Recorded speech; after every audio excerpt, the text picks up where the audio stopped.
कि ये देश, यहाँ की मिट्टी, यहाँ की जिजीविषा, यहाँ की जीवनी शक्ति बड़े बड़े संकटों का सामना कर चुकी है। वो संकट चाहे प्राकृतिक हो या आरोपित हो, उन सब से निकली है कुछ बात है कि हस्ती मिटती नहीं हमारी। ये बात बार बार दोहराई भी जाती है। मित्रों, विषय बहुत बड़ा है, लेकिन समय के हिसाब से मैं थोड़ी चर्चा करूंगा। अभी एक उल्लेख संभवतः प्रोफेसर सुशील कुमार शर्मा जी ने किया कि 490 जनजातियां पूर्वोत्तर में हैं और 450 से अधिक भाषाएं, बोलियां, उपबोलियां वहां पर विद्यमान हैं। और हम जानते हैं कि भाषा संस्कृति की वाहिका होती है। एक भाषा एक संस्कृति का प्रतिनिधित्व करती है। ठीक उसी तरह बोली, उपबोली, उपभाषा आदि, इन सबको हम देख सकते हैं। और इस संस्कृति में वहां के रीति रिवाज, वहां की परंपराएं, वहां का खान पान, वहां के संस्कार, वहां की वेशभूषाएं, वहां के आभूषण और तमाम तरह के वो संदर्भ जिनको हम पर्व, उत्सव या संस्कारों से जुड़े हुए अनुष्ठान, इनके संदर्भ में देखते हैं। ये सब न केवल समस्त और संपूर्ण भारत के समक्ष, अभी तो पूरे विश्व के समक्ष हम पहुंचाते हैं या दुनिया इनको देखती जानती है। अलग अलग राष्ट्रीय सामाजिक उत्सवों के अवसर पर, अनुष्ठानों के अवसर पर हम भाषा के माध्यम से या एक भाषा से दुनिया की अनेक भाषाओं के माध्यम से इनका संचरण करने में, इनका एक तरह से विस्तार करने में अपनी भूमिका निभाते हैं।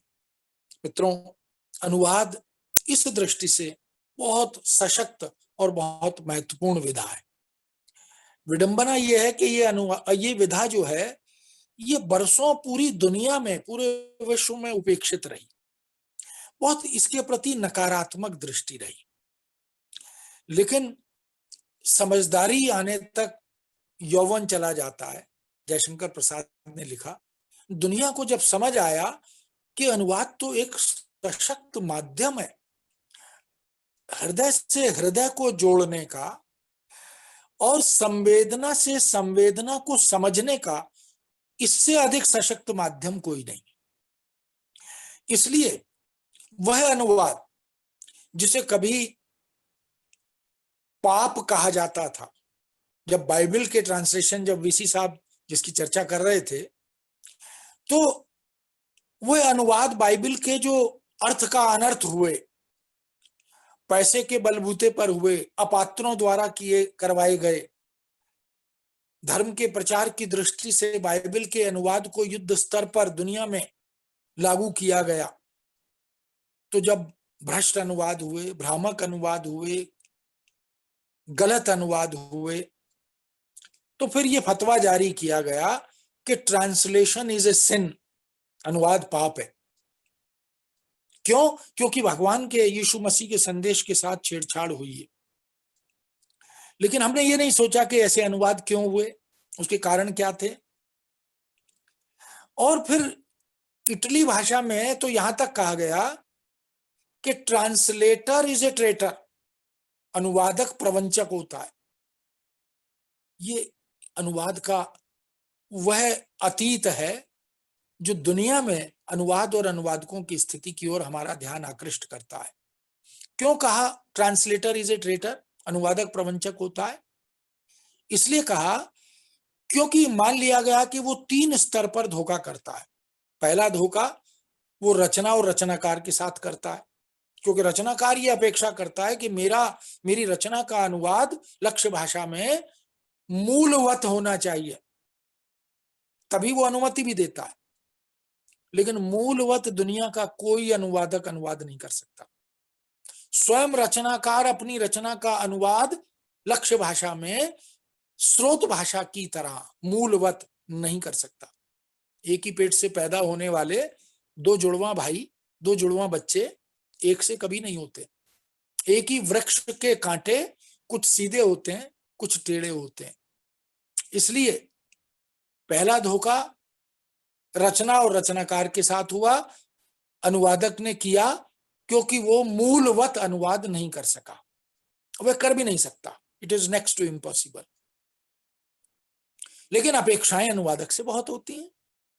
दूसरा धोखा पाठक के साथ हुआ, क्योंकि पाठक ये उम्मीद लगाता है अनुवादक से कि मुझे तो वही शेक्सपियर चाहिए जो अंग्रेजी में है, लेकिन उसे जब हम हिंदी में, भारतीय भाषाओं में, अन्य भाषाओं में ले जाते हैं तो बहुत कुछ छूट जाता है, बहुत कुछ जुड़ जाता है, न चाहते हुए भी। जबकि एक अपेक्षा अनुवादक से यह रहती है, सैद्धांतिक अपेक्षा, कि ना छोड़ो ना जोड़ो, ना कुछ छूटना चाहिए ना कुछ जुड़ना चाहिए। किंतु यह असंभव है, क्योंकि अनुवाद कला बड़ी विलक्षण कला है। अनुवाद के विषय में कहते हैं कि यह एक शीशी के परफ्यूम को, गंध को दूसरी शीशी में डालने की कला है। लेकिन कितनी भी सावधानी से डालिए, एक बूंद भी नीचे ना गिरे तो भी वह पहली शीशी की तुलना में दूसरी शीशी में कम हो जाएगी। कुछ गंध तो प्रकृति के कारण हवा में उड़ जाती है, हम उसे रोक नहीं सकते, और कुछ उसकी तलहटी में, उसके कैप में, उसकी बाउंड्री में रह जाती है। न चाहते हुए भी हम उसे पूरा अंतरित नहीं कर पाते। इसलिए मित्रों, दूसरा धोखा पाठक के साथ हुआ, क्योंकि उसे जैसा शेक्सपियर अंग्रेजी में था वैसा चाहिए था, और वह दुनिया का कोई व्यक्ति कर नहीं सकता, क्योंकि एक मूल होता है, एक अनुवाद होता है, और दोनों में अंतर होता है। विधागत अंतर भी है, क्योंकि मूल मूल है, अनुवाद अनुवाद है। और तीसरा धोखा, तीसरी प्रवंचना सिद्धांत के साथ हुई, जो ये कहती है ना छोड़ो ना जोड़ो। सैद्धांतिक अपेक्षा यह है, जबकि यह भी असंभव है, तो अनुवाद को प्रवंचना भी कहा गया। इसलिए बहुत सारी युक्तियां हिंदी में, भारत में, भारतीय भाषाओं में, विदेशी भाषाओं में ऐसी हैं, सबका उल्लेख संभव नहीं है। लेकिन जो मैं कहना चाहता हूं इसके माध्यम से, कि ये कितनी कठिन और चुनौती भरी विधा है, हम इसका अनुमान लगा सकते हैं। और दुनिया की कोई विधा साहित्य की ऐसी नहीं है जैसा अनुवाद है। क्यों? क्योंकि हम यह कभी नहीं कहते कि ऐसी कहानी लिखो जो कहानी ना लगे, ऐसा उपन्यास लिखो जो उपन्यास ना लगे। उपन्यास का स्वरूप, उसके तत्व, कहानी या नाटक का स्वरूप, उसके तत्व, उसको व्याख्यायित करते हैं। लेकिन अनुवाद की परिभाषा सरल क्या है, कि अनुवाद वह जो अनुवाद ना लगे। It should be like an original. देखिए कितनी अंतर विरोधी परिभाषा है। इसलिए है मित्रों, क्योंकि अनुवाद पढ़ते समय यदि यह लगे कि वो अनुवाद है, तो यह अनुवादक की विफलता है। ये बिल्कुल वैसा ही है जैसे भोजन करते समय यदि मुंह में किसी ग्रास के साथ कोई कंकड़ आ जाए और खाने का सारा आस्वाद जो है वह नष्ट हो जाता है, फिर हम उसे निकाल कर फेंक तो देते हैं, लेकिन अगला पूरा खाना इस भय में, इस खटके में खाया जाता है कि फिर ना आ जाए मुख में कंकड़, फिर ना आ जाए, ये डर बना रहता। यदि पढ़ते समय अनुवाद एक बार पाठक को यह लग गया कि यह अनुवाद है, तो उसका जो आस्वाद है वह खंडित हो जाता है। इसलिए भारतीय समाज, भारतीय संस्कृति के वैश्विक विस्तार की जो चुनौती है वो अनुवादकों के सामने है, क्योंकि अनुवाद की अपनी एक राजनीति भी होती है। आजकल ये विषय बड़ा लोकप्रिय हो गया, अनुवाद की राजनीति। क्यों? क्योंकि उसके खामियाजे हमने भुगते हैं। हमारे साहित्य, हमारी संस्कृति, हमारी सभ्यता, हमारे पुरा ग्रंथ और हमारे तमाम वो अनुशासन जिनके समक्ष दुनिया आज नतमस्तक है, जिनके सामने दुनिया आज अनुयायी बनने को प्रस्तुत है। उन सबको अनुवादकों ने, जो विदेशी थे, क्योंकि अंग्रेजी में, फ्रेंच में, जर्मन में, इटली भाषा में, तमाम दुनिया भर के देशों की भाषाओं में हमारे पुरा ग्रंथों का, हमारे दर्शन, हमारे अध्यात्म, हमारी भक्ति, हमारी प्रेम भावना, हमारी योग साधना, हमारी खगोल शास्त्रीय अध्ययन पद्धति, हमारे चिकित्सकीय ज्ञान, इन सबको उन्होंने दुनिया के सामने अनुवाद करके ऐसे प्रस्तुत किया जैसे ये देश सपेरों का, लुटेरों का, गरीबों का, भिखारियों का, संतों का देश है। और आज उसी देश की संस्कृति के समक्ष, उसी देश की उपलब्धियों के समक्ष दुनिया नतमस्तक हो रही है। क्यों? क्योंकि आज अनुवाद हमारे देश के जो अधिकृत व्यक्ति हैं, जो अनुवाद कला में सिद्धस्त हो गए हैं, वो अनुवाद कर रहे हैं, तो सत्य को सत्य के रूप में वो चित्रित कर रहे हैं, प्रदर्शित कर रहे हैं। तो ये पॉलिटिक्स ऑफ ट्रांसलेशन, कि हमने अनुवाद से दुनिया को वह भारत दिखाया जो वह नहीं था, लेकिन असली रूप भारत का, भारतीय संस्कृति का, भारतीय साहित्य और सभ्यता का अब जब दुनिया के सामने आया तो दुनिया नतमस्तक है। मित्रों, 21 जून को आज पूरा विश्व योग दिवस मना रहा है। ये योग साधना, ये योग भक्ति कहां से आई? हमारे संतों ने मध्यकाल के पूरी भारतीय भाषाओं में जो संत परंपरा है, केवल हिंदी में नहीं, गुजरात में, राजस्थान में, महाराष्ट्र में, हरियाणा में, दक्षिण भारत के संतों में और हिंदी के संतों में तो हम देख ही रहे, सबने योग साधना के महत्व को, और तो और गीता जिसमें कर्म योग की बात भी है, और तो और हमारे आदि जो देवों के देव हैं, महादेव, वो तो योग में सर्वोपरि है। तो ये जो योग साधना है, इसने दुनिया को दिखा दिया कि स्वास्थ्य क्या होता है, स्वास्थ्य की रक्षा कैसे होती है। हमारी चिकित्सा पद्धति, हमारी वैज्ञानिक अनुसंधित्सुओं का प्रदेय, ये आज दुनिया देख रही है। हमने पुष्पक विमान बनाया था, उसका उल्लेख प्रामाणिक रूप से मिलता है। हमने उड़न तश्तरियां बनाई थी, उसका उल्लेख प्रामाणिक रूप से मिलता है। हम हमारे इन तमाम उपलब्धियों को जो विश्व के अनुवादक थे, उन्होंने प्रायोजित कार्यक्रमों के तहत भारतीय छवि को बिगाड़ा।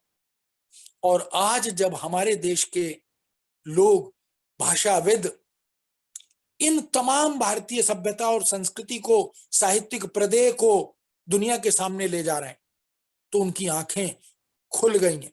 वो देख रहे हैं कि ये कैसा देश है। तमाम बड़ी बड़ी, चाहे वो आर्थिक संकट हो, चाहे वो प्राकृतिक संकट हो, चाहे वो राजनीतिक संकट हो, चाहे वो शत्रुओं के षड्यंत्रों का संकट हो, ये इनका सामना करके निकल जाता है।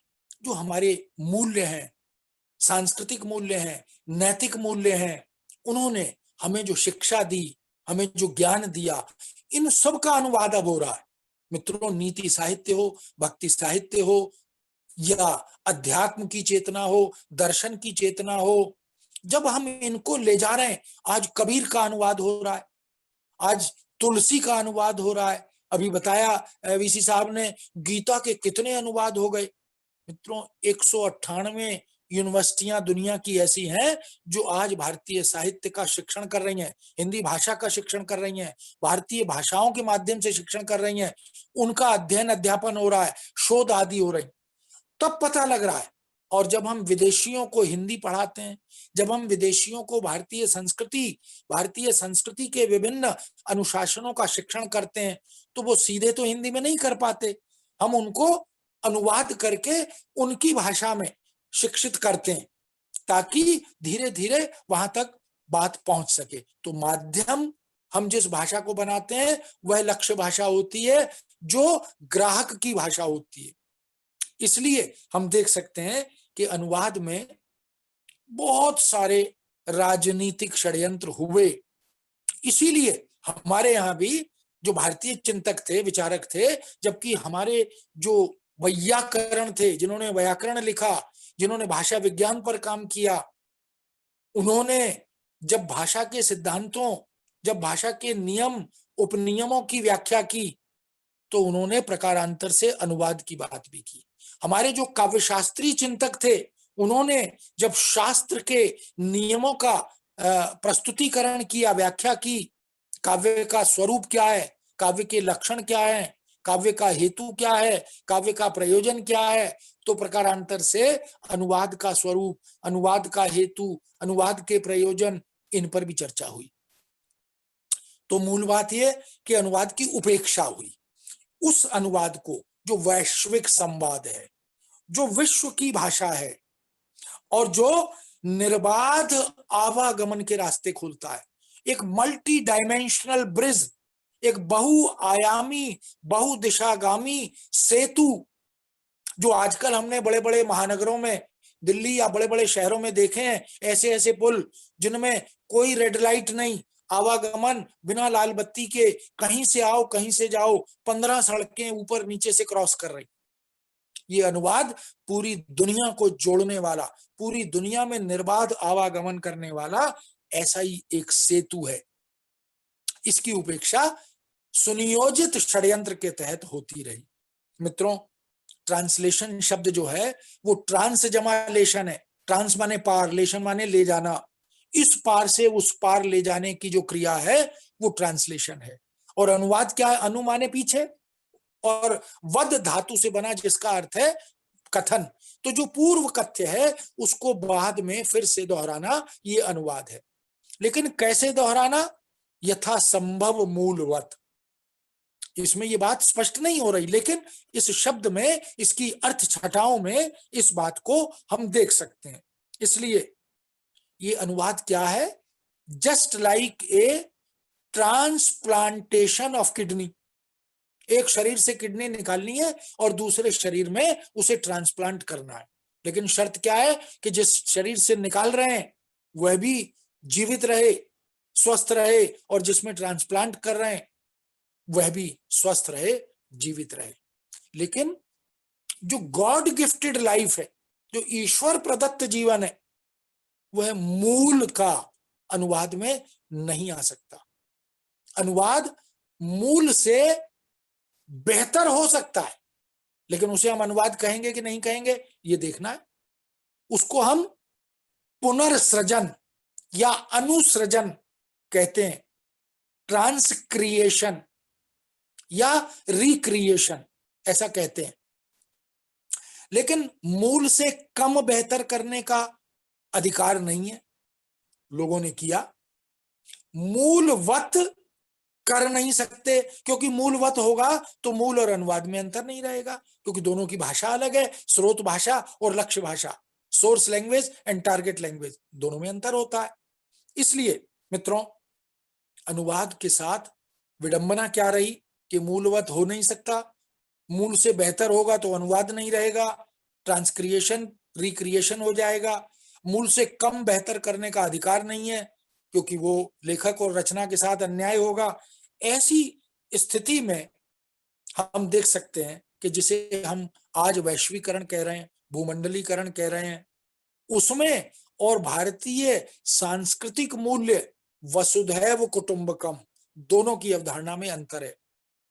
हमने अनुवाद को वसुधैव कुटुंबकम की अपेक्षा और अनिवार्यता से जोड़ा, इसीलिए हमने उसे धन केंद्रित, अर्थ केंद्रित सत्ता से नहीं जोड़ा।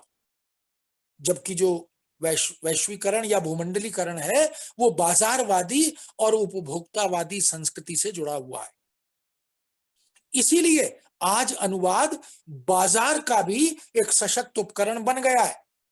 इस कोरोना काल में कौन सी चुनौती जिसका सामना हम कर रहे हैं, जिसके लिए हम सब मनसा वाचा कर्मणा अपने को तैयार कर रहे हैं, समर्पित कर रहे हैं, और हम करेंगे, संकल्प ले रहे हैं। चाइना के किसी उत्पाद को अब हम स्वीकार नहीं करेंगे। ये जो बाजारवादी और उपभोक्तावादी संस्कृति है, इसने हमें फिर से गुलाम बना दिया है। ये बाजारवाद अनुवाद से जब जुड़ गया तो उसके नकारात्मक पक्ष हमारे सामने आए, लेकिन हमने तो संवेदना को, सहृदयता को, मानवता को, मानव मूल्यों को केंद्र में रखकर अनुवाद को उपकरण बनाया था, साधन बनाया था, ताकि हृदय से हृदय का संवाद हो। इसलिए मित्रों, कुछ अंतर तो आया। हम जिस विश्वग्राम की परिकल्पना करते हैं वह विश्व बंधुत्व की परिकल्पना है। वह किसी देश को, किसी देश समुदाय को संकट में डालने की परिकल्पना हमारी नहीं है। हम तो दुख में, सुख में उतने ही बराबर शामिल होते हैं जितनी हमारी संस्कृति, हमारा साहित्य हमें सिखाता है। हम अपने, जिसकी बात हमारे प्रधानमंत्री ने की कि विस्तारवाद पर हमारा कोई आग्रह दुराग्रह नहीं है, हम तो विकासवाद के पक्षधर थे, हैं और रहेंगे। इसलिए अनुवाद को हमने टूल बनाया, साधन बनाया, औजार बनाया कि वो हमारी संस्कृति को, हमारे मूल्यों को दुनिया तक ले जाए और उन्हें बताए कि हमारी सोच क्या है, हमारी जड़ें क्या हैं, हम चाहते क्या हैं। हम लोकहित, हम परहित, हम जनहित, हम राष्ट्रहित और हम विश्वहित। अरुणिय मधुमेह देश हमारा, जहां पहुंच अनजान क्षितिज को मिलता एक सहारा। ये वो देश है जहां कोई असहाय, कोई अनाथ आ भी जाए तो उसकी मदद के लिए हम अपने से पहले दुनिया की मदद करते हैं। आपने देखा कि इस कोरोना काल में भारत देश ने ऐसे ऐसे देशों की मदद की। हम भी संकट से गुजर रहे हैं, लेकिन हमने उनको वो सब अपेक्षाएं उनकी पूर्ति करने में पहल की। इसलिए इतिहास, संस्कृति, साहित्य, ये हम अंतरराष्ट्रीय संबंधों के परिप्रेक्ष्य में इसकी व्याख्या करना चाहते हैं। हम उसे केवल व्यावसायिक और बाजारवादी दृष्टि से नहीं देखना चाहते। ये हमारी संस्कृति का मूल मंतव्य है जो अनुवाद के माध्यम से हम दुनिया के सामने ले जा रहे हैं। यही कारण है कि जो अनूदित भारतीय साहित्य है, चाहे वो दक्षिण भारत की चारों भाषाओं का साहित्य हो, चाहे वो पंजाब का साहित्य हो, महाराष्ट्र का साहित्य हो, गुजरात का, हरियाणा का, या राजस्थान आदि का, या हिमाचल का, उस सारे साहित्य को दुनिया आज चाह रही है कि उनकी भाषाओं में उनका अंतरण हो, उनका अनुवाद हो और वो भारत को समग्रतः समझ सके। ज्ञान विज्ञान के आदान प्रदान को, ज्ञान विज्ञान से उपलब्ध जो निष्कर्ष हैं, उपलब्धियां हैं, उनसे हम पूरी दुनिया को एक इकाई अगर बनाना चाहते हैं तो संवेदना और हृदय के धरातल पर बनाना चाहते हैं। इसलिए मित्रों, जो हमारा अच्छा है वो हम दुनिया को देना चाहते हैं, जो दुनिया का अच्छा है उसे हम अपनाना भी चाहते हैं। लेकिन ऐसे में ये जो आत्म विस्तार है ये अनुवाद के माध्यम से संभव हुआ है। यही कारण है कि आज मध्यकालीन साहित्य भी दुनिया में स्वीकार किया जा रहा है। ये तो घर है प्रेम का, खाला का घर नाई, शीश उतारे भुई धरे तो ये घर में जाए। ये जो अनुवाद है ये खाला का घर नहीं है। खाला कहते हैं मौसी को, ये मौसी का घर नहीं है, जब मर्जी जाओ जब मर्जी आ जाओ। ये कठिन साधना का घर है। विडंबना क्या रही अनुवाद के साथ? जो विदेशियों ने अनुवाद किया वो तो षड्यंत्र के तहत किया, और हमारे यहाँ कुछ अनुवाद जो हुए वो साधना सापेक्ष नहीं हुए। हमने अनुवाद को साधनों से जोड़कर ग्रहण कर लिया, उसी के खामियाजे हुए कि अर्थ के अनर्थ हुए। मित्रों, ये तो घर है प्रेम का, खाला का घर नाई, शीश उतारे भुई धरे तो ये घर में जाए। ये अनुवाद का क्षेत्र जो है ये तो उस साधना का क्षेत्र है जहां सर उतार कर बाहर रख देना है। ये प्रतीक है अहंकार।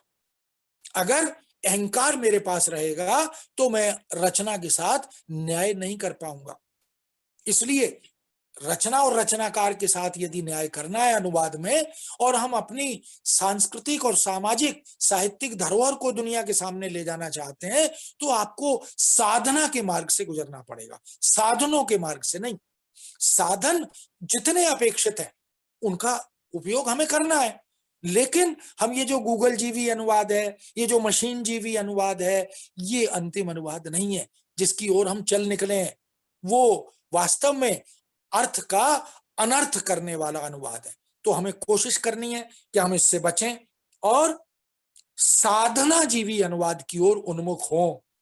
हमारे जो पुराने अनुवादक हैं, जिन्होंने दाराशिकों ने हमारे वैदिक औपनिषदिक पुरा ग्रंथों का अनुवाद किया, मध्यकाल में बहुत सी संस्कृत की विलक्षण रचनाओं के अनुवाद हुए, नाटकों के हुए, कविताओं के हुए, काव्यशास्त्र के हुए।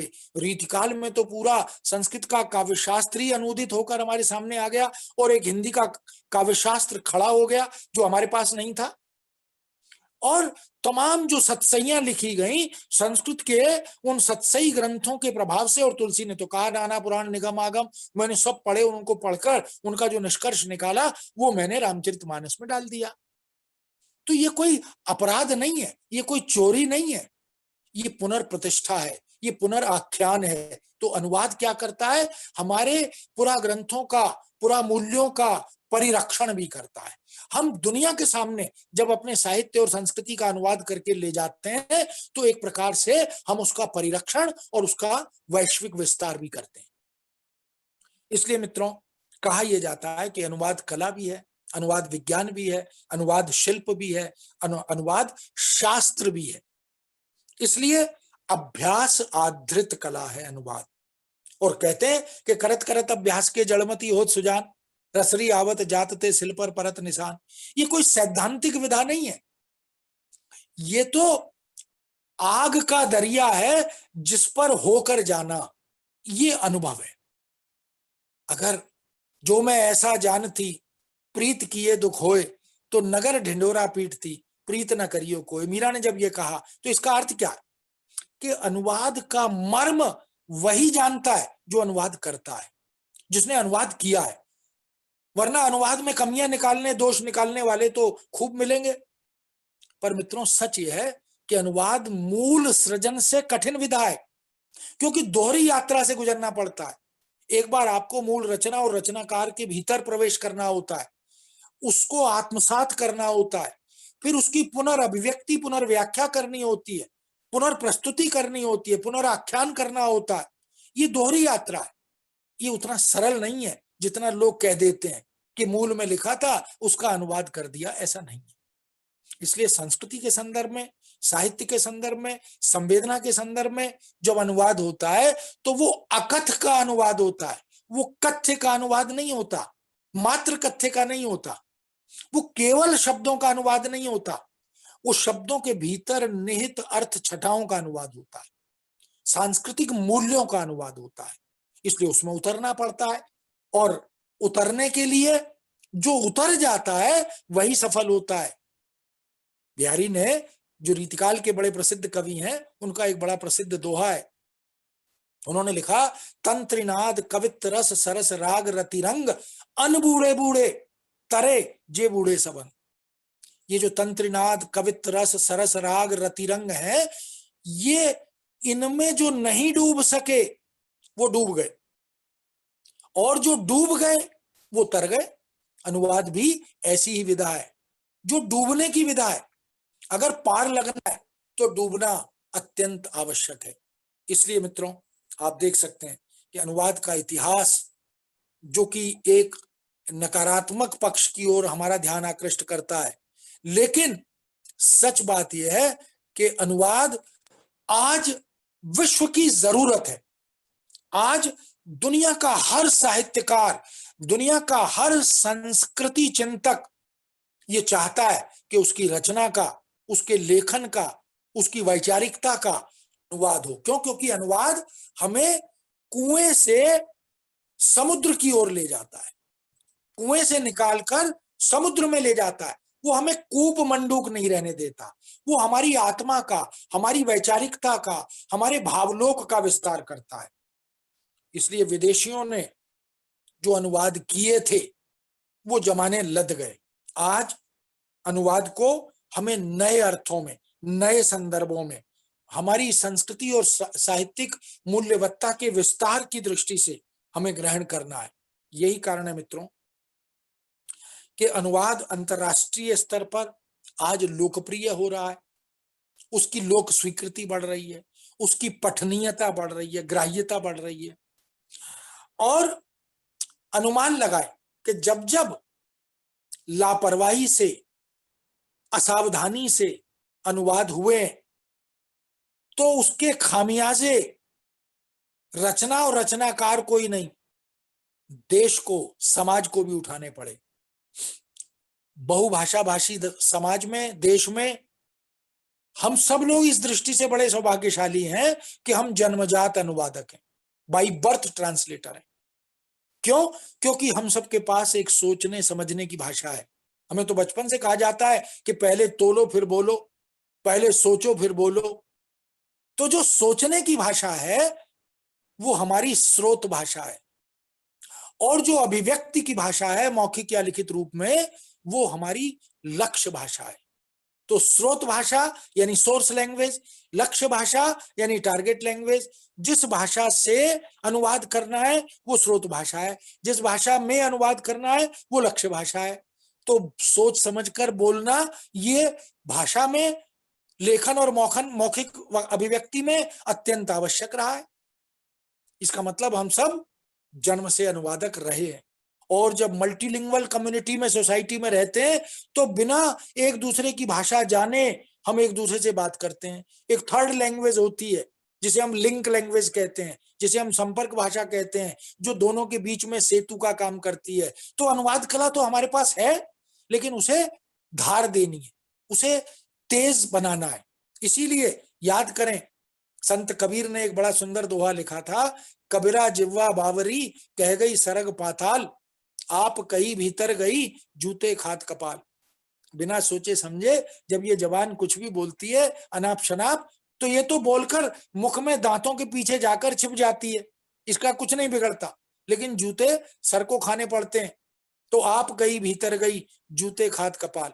मित्रों, सच बात यह है कि आज जरूरत इस बात की है। संस्कृत में एक बड़ी अच्छी उक्ति है, शतम वद मालिक, 100 बातें बोल लीजिए लेकिन लिखिए एक भी मत। क्यों? क्योंकि जो लिख दिया वो डॉक्यूमेंट बन जाएगा, वो दस्तावेज बन जाएगा, उससे इनकार नहीं कर सकते। और आज इंफॉर्मेशन टेक्नोलॉजी, सूचना प्रौद्योगिकी के युग में तो जो बोल दिया वो भी डॉक्यूमेंट है, क्योंकि अब तो उसकी भी रिकॉर्डिंग होती है, जैसे हमारी रिकॉर्डिंग चल रही है।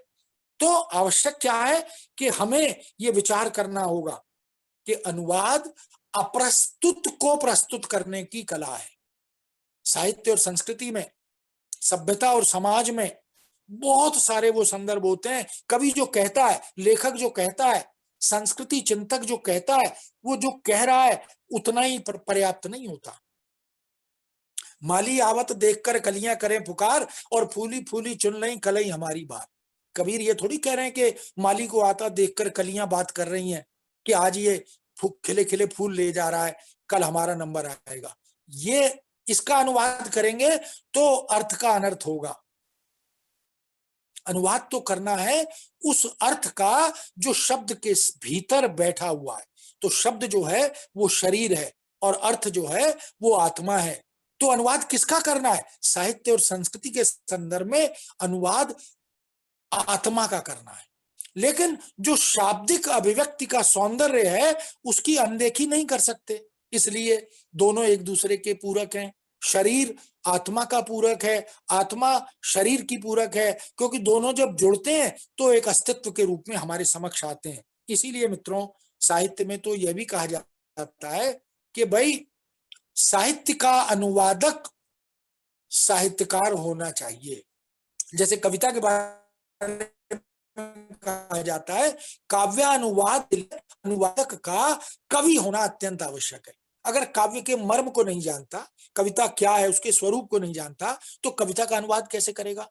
जैसे मीडिया मैन, जैसे पत्रकार के लिए, जो मीडिया कर्मी होते हैं उनके लिए कहा जाता है कि मीडिया के अनुवाद के लिए मीडिया कर्म का अनुभव जो है वो अत्यंत आवश्यक होता है। ये बड़ा सरल होता है कहना कि साहब मीडिया का अनुवाद बड़ा सरल है, ऐसा नहीं है। हमें उस विधा में, उस अनुशासन में प्रवेश करना होता है। तो साहित्य की अपनी एक संवेदना होती है, कविता की अपनी एक संस्कृति होती है।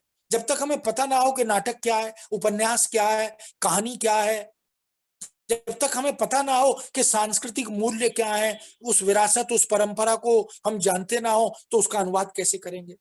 हम छांदिक सौंदर्य का, हम अलंकारिक सौंदर्य का अनुवाद क्या करेंगे, कैसे करेंगे? हम कहते हैं कि साहब जो बिहारी के या तमाम तरह के नीति कवियों के दोहों में हम देख सकते हैं कि जहां जो आलंकारिक सौंदर्य से युक्त शब्दों का प्रयोग हुआ, कनक कनकते 100 गुना मादकता अधिकाय। अब कनक कनक का हम एक ही अनुवाद करेंगे शब्द का तो अर्थ का अनर्थ होगा। इसलिए हमें प्रतीकों का, हमें बिंबों का, हमें भारतीय मिथकों का, हमें लोकोक्तियों का, मुहावरों का, सूक्तियों का, इन सबका अनुवाद करते हुए ये ध्यान रखना होता है कि हमारे सांस्कृतिक मूल्य कहीं विघटित तो नहीं हो रहे, हम कहीं अर्थ का अनर्थ तो नहीं कर रहे। हम कहते हैं साहब ये तो इस घर का चिराग है। अब इस घर का चिराग का जो एक प्रतीकार्थ है, एक अपेक्षित निहितार्थ है, जब तक उसको नहीं समझेंगे हम उसका अनुवाद नहीं कर सकते। हम उसे लैंप ऑफ द फैमिली ये तो नहीं कह सकते, ये तो ब्लंडर होगा। घर का चिराग लैंप ऑफ द फैमिली, तो ये तो ऐसा हुआ जैसे संस्कृत में कहते हैं मक्षिका स्थाने मक्षिका अनुवाद, मक्खी के स्थान पर मक्खी मारने वाला अनुवाद। ऐसा अनुवाद संस्कृति का अनुवाद नहीं हो सकता।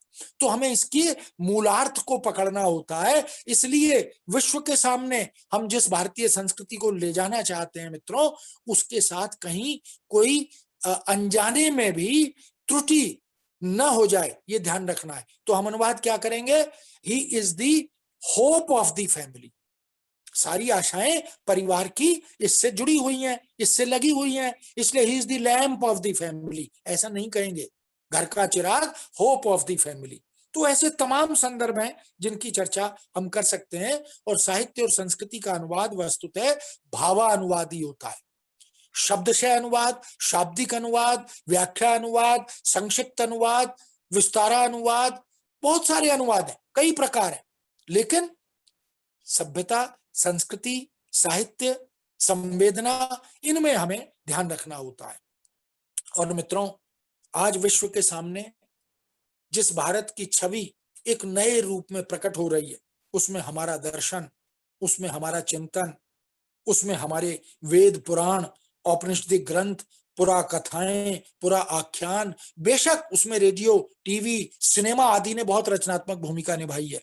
हमारे अद्भुत जो संस्कृत के ग्रंथ थे, उन पर रामायण, महाभारत, चाणक्य आदि सीरियल बने, धारावाहिक बने। उन्होंने दुनिया को दिखा दिया कि भारतीय मूल्य क्या है, भारतीय संस्कृति क्या है, भारतीय साधना क्या है। हमारे पंचतंत्र की कथाएं, गीता, रामायण, महाभारत, गुरु ग्रंथ साहब, तिरुवल्लुवर, कबीर, बिहारी, तुलसी, घनानंद, इन सब के अनुवाद हो रहे हैं। और इन सब के साथ साथ हमारे ज्योतिष शास्त्र, खगोल शास्त्र, युद्ध शास्त्र, धर्मशास्त्र, वैद्यक ग्रंथ, चिकित्सकीय ग्रंथ, इन सब के भी अनुवाद अब हो रहे हैं। वैयाकरणिक ग्रंथ, इन सब के भी, बांग्ला से, संस्कृत से, मराठी से, गुजराती से, तेलुगु, तमिल, कन्नड़, मलयालम, पंजाबी, उड़िया, भारत की 22 संविधान स्वीकृत भाषाएं और 1618 भाषाएं बोलियां उपबोलियां, और अभी जैसा बताया कि पूर्वोत्तर में 450 से ज्यादा बोलियां उपबोलियां भाषाएं आदि। एक भाषा एक संस्कृति की विरासत को अपने साथ जीवित रखती है। ये कैसा समेकित संस्कृति का देश है। दुनिया को ये बताना है कि खान पान अलग हो, वेशभूषा अलग हो, रीति रिवाज अलग हो, लेकिन भारतीय संस्कृति एक है। ये अनुवाद के माध्यम से आज हम दुनिया को बता पा रहे हैं।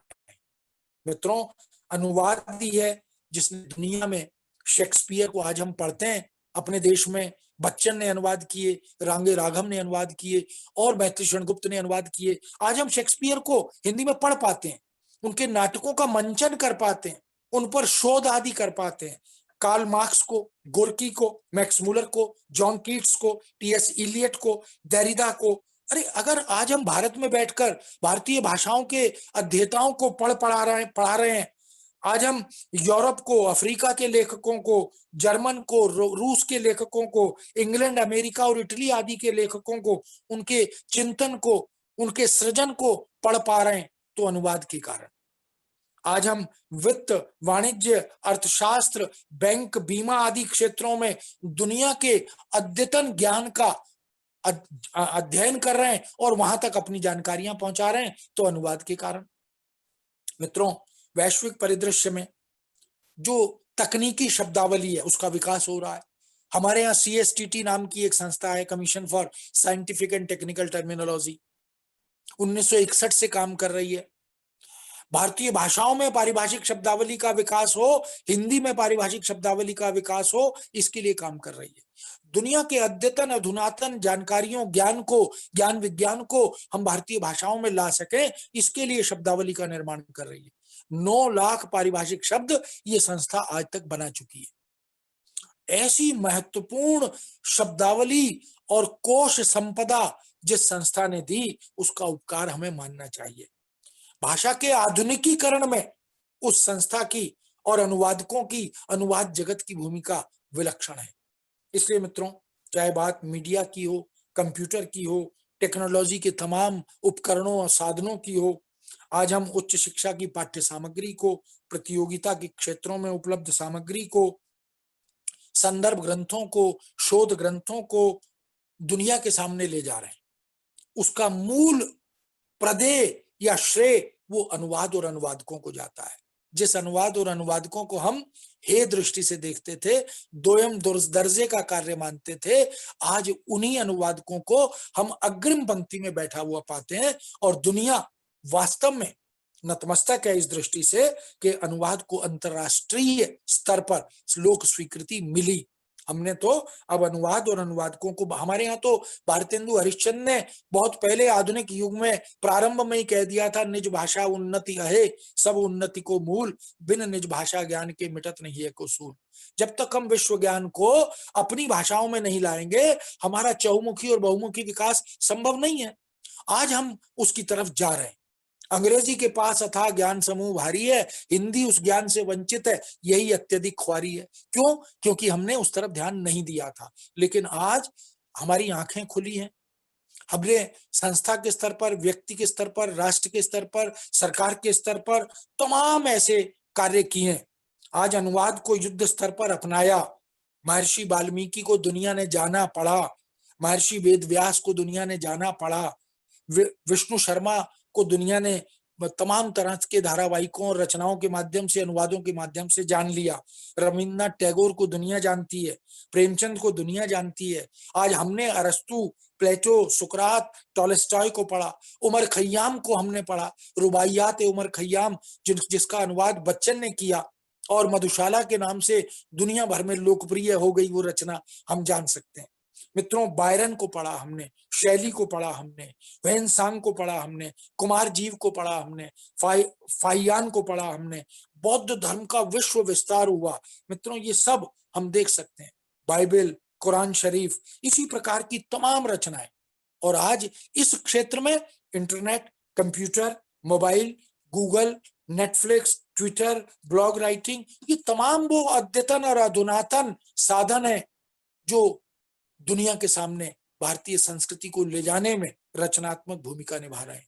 टेलीविजन हो, रेडियो हो, सिनेमा हो, संचार माध्यम हो, पत्र पत्रिकाएं हो, अब तो ऑनलाइन न्यूज़पेपर्स आ जाते हैं। सुबह 4 बजे आप अपने मोबाइल पर, अपने टीवी पर, अपने कंप्यूटर पर अद्यतन वैश्विक जानकारियों का आदान प्रदान करते हैं।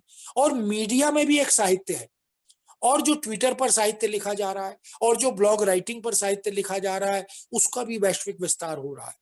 मित्रों, हम देख सकते हैं कि geographical channel, discovery channel, history channel, cartoon या जो पोगो चैनल है, एनिमेशन सिनेमा है, ये तमाम, हमने गणेशा को देखा, हमने हनुमान को देखा, ये सब।